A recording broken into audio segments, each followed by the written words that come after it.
صدر صاحب نے الیکشن کی تاریخ کا اعلان کر دی، کیا کہیں گے؟ اس کی اوقات ہی نہیں ہے الیکشن کی ڈیٹ اناؤنس کرنے، آئین نے اس کو یہ اختیار ہی نہیں دیا، تو اپنی اوقات سے باہر ہو رہا ہے۔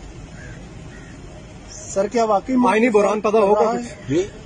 بسم اللہ الرحمن الرحیم۔ السلام علیکم ناظرین، فرواز این بی نیوز کے پلیٹ فارم سے میں آپ کا میزبان نواز بھٹو آپ کی خدمت میں حاضر۔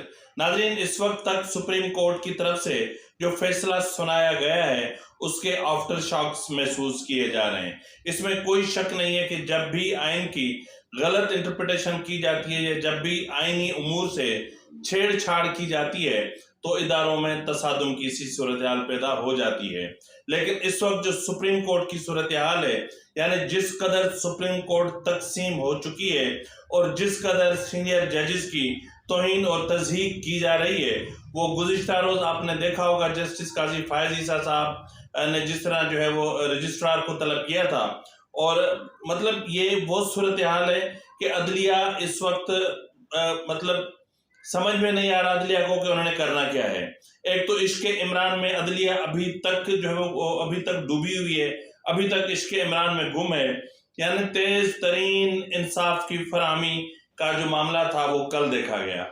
کل 3:53 پر جو ہے وہ عمران خان کے ناقابل ضمانت وارنٹ گرفتاری جاری ہوتے ہیں، اور 4:10 پر جو ہے وہ ان کی درخواست دائر کی جاتی ہے اسلام آباد ہائی کورٹ میں، اور پھر 4:30 یعنی 20 منٹ میں عمران خان کی جو ہے وہ ضمانت کی درخواست منظور ہوتی ہے، یعنی جو نان بیلیبل جو وارنٹ جاری ایشو ہوئے تھے وہ منسوخ کر دیے جاتے ہیں۔ اس سے پہلے عمران خان کے پہنچتے ہی بینکنگ کورٹ عمران خان کی ضمانت میں توسیع کر دیتی ہے، یعنی عمران خان کے پہنچنے سے پہلے ہی ATC عمران خان کی ضمانت منظور کر چکی ہوتی ہے۔ یعنی یہ سب کچھ کل اتنی جلدی ہوا کہ نظام عدل نے خود اپنے وجود پہ ایک بڑا سوالیہ نشان لگا دیا ہے کہ وہ کہاں کھڑے ہیں، اور انہوں نے جو ہے وہ عوام کو یا عام انسان کو یا عام پاکستانی کو یہ یقین کروا دیا ہے کہ انصاف عام آدمی کے لیے نہیں ہوتا، اور نہ ہی انصاف ان عام آدمی کو مل سکتا ہے، کیونکہ عام آدمی تو بیچارہ عام آدمی ہے نا، اس کی اوقات کیا ہے؟ عام آدمی کی جو اوقات ہے وہ صرف اتنی ہے کہ وہ ووٹ ڈال سکتا ہے، وہ ووٹ ڈال سکتا ہے ان کو جو ان پر مسلط کیے جاتے ہیں۔ لیکن اس غریب کو تو یہ بھی پتہ نہیں ہوتا کہ ووٹ ڈالنے کے بعد جو رزلٹ جو نکلے گا آیا اسی کے حق میں نکلے گا جس کے حق میں اس نے ووٹ ڈالا ہے، یا پھر ان کا ووٹ ایک طرف رکھ کے اور کامیاب کسی اور کو قرار دے دیا جائے گا۔ بہرحال ناظرین، کل سپریم کورٹ میں جو تقسیم نظر آئی، یعنی جو اس کے بعد پھر جو فیصلہ سنایا گیا، یہ فیصلہ اداروں میں اس فیصلے نے تصادم کی بہت بڑی بنیاد رکھ دی ہے۔ یہ فیصلہ مطلب حیران کن ہے، جبکہ سپریم کورٹ کے سامنے یہ بھی معاملہ آیا کہ مشترکہ مفادات کی کونسل میں کے فیصلے کے تحت مردم شماری شروع کی جا چکی ہے، اور اس پر 35 ارب روپے کے اخراجات ہو رہے ہیں، یعنی یہ ڈیجیٹل مردم شماری ہوگی جس میں مطلب کسی کی بھی جو ہے وہ اعتراضات کی کوئی گنجائش نہیں بچے گی۔ لیکن اس کے باوجود کہ 2 ججز نے باقاعدہ کہا کہ یہ 184 کی سب سیکشن 3 کا معاملہ نہیں ہے، یعنی یہ از خود جو ہے وہ کاروائی کا یا از خود نوٹس کا معاملہ نہیں ہے، لیکن اس کے باوجود معاملہ یوں بھی ہوا حیران کن طور پر کہ 27 تاریخ کو 23 تاریخ کا آرڈر جاری ہوتا ہے، یعنی جو ہے وہ 23 تاریخ کو کیس کی سماعت ہوئی، پھر 24 کو ہوئی، اس کے بعد مطلب 27 تاریخ کو 23 تاریخ کا آرڈر جاری ہوتا ہے، لیکن بیچ میں 24 کہاں ہے؟ کیونکہ 24 تاریخ کو جسٹس اطہر من اللہ نے اور جسٹس اپنا جمال بندوخیل نے مطلب بہت بڑے اعتراضات اٹھائے تھے۔ یہی وجہ ہے کہ جب 27 کو کیس کی سماعت ہوئی تو جو کورٹ روم تھا اس میں ان کی کرسیاں تک ہٹا دی گئیں، اور باقاعدہ ان کو محسوس کرایا گیا کہ آپ لوگ اب ادھر نہیں ہو۔ تاہم اس کے باوجود جو ہے وہ 24 تاریخ کی جو سماعت ہوئی، کیا وہ غیر قانونی تھی؟ وہ غیر آئینی تھی؟ کیا اس سماعت کی کوئی اہمیت نہیں تھی؟